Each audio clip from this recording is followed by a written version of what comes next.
এখানে বলা হচ্ছে যে পানি হতে কাচে আলোর প্রতিসরণ সংক্রান্ত একটা পরীক্ষা করা হচ্ছে। পানির পরম প্রতিসরণাঙ্ক যদি 1.33 এবং কাচের পরম প্রতিসরণাঙ্ক 1.52 হয়, তাহলে বের করতে হবে যে পানিতে আলোর বেগ 2.52 10⁸ হলে কাচে আলোর বেগ কত। এটা আমাদের প্রথমের কাজ।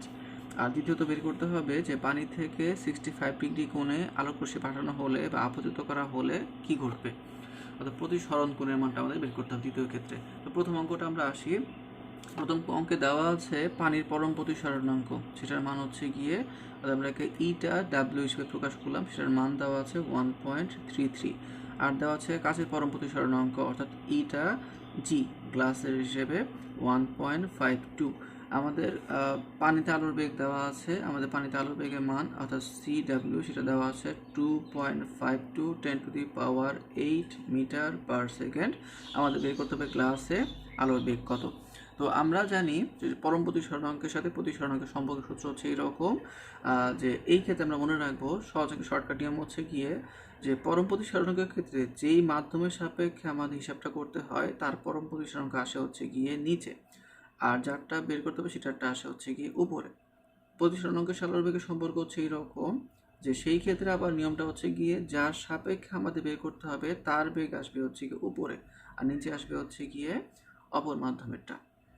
তো যেহেতু দুইটা একই রাশির মান বলা যায়, তাহলে এই দুইটা পক্ষ পরস্পর সমান হবে। তাহলে আমরা এখান থেকে লিখতে পারি যে eta G by eta W equal to হচ্ছে CW বাই CG। তো আমাদের দরকার হচ্ছে CGর মানটাকে, বাকি সবগুলো মানে আমাদের জানা আছে। আমরা যেটা করব CGটাকে উপরে নিয়ে আসলাম আর এটাকে নিয়ে গেলাম নিচে, অর্থাৎ লিখলাম হচ্ছে গিয়ে ইটা জি, আর ইটা ডাব্লিউটা কী করবো উপরে গুণ করবো, তাহলে এখানে হয়ে যাবে ইটা ডাব্লিউ ক্রস গুণ করে ফেললাম আর কি। তাহলে এখন সবগুলো মান বসিয়ে দিই। এটা 0.21 10⁸। তার মানে আমরা বলতে পারি উপাত্ত অনুসারে কাচের মধ্যে আলোর বেগ হচ্ছে এত। এই হচ্ছে আমাদের প্রথম পার্টটা গেল। যে মনে করি এই হচ্ছে গিয়ে পানি আর এই হচ্ছে গিয়ে আমাদের গ্লাস।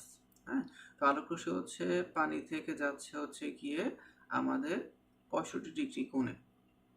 এটা হচ্ছে অবিলম্ব যদি হয় তাহলে আমাদের 65 ডিগ্রি কোণটা হচ্ছে গিয়ে আপতন কোণ, যেটা আমার দেওয়া আছে হচ্ছে গিয়ে 65 ডিগ্রি। আমাদের বের করতে হবে প্রতিসরণ কোণ বা হারের মানটা কত, সেখান থেকে আমরা বলে দিতে পারি যে কি ঘটবে আসলে। পানির সাপেক্ষে কাচে প্রতিসরণাঙ্ক ইকুয়াল টু হচ্ছে গিয়ে আপতন কোণ, যেহেতু আলোক রশ্মি পানি থেকে কাছে যাচ্ছে এই জন্য আমরা পানির সাপেক্ষে কাছেরটা লিখলাম, সাইন আই বাই হচ্ছে গিয়ে সাইন আর। এখন আমরা এইটার মান তো সরাসরি প্রশ্নে দেওয়া নাই, কিন্তু আমরা জানি এটা ইকুয়াল টু হচ্ছে আমরা এই সূত্রটাকে ব্যবহার করতে পারি।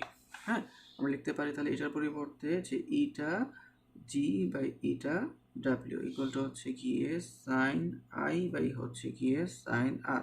তো যেহেতু আমাদের দরকার হচ্ছে আর এর মানটা, আমরা এটাকে উপরে নিয়ে আসি, অর্থাৎ লিখতে পারি যে সাইন আর, আর এটাকে নিয়ে যাবো হচ্ছে নিচে, তাহলে আসবে কীরকম সাইন আই বাই হচ্ছে গিয়ে ইটা জি, আর নিচের রাশিটা এটা হয়ে যাবে হচ্ছে গিয়ে উপরে চলে যাবে, তাহলে এটা উপরে গুণ হয়ে যাবে ইটা জি।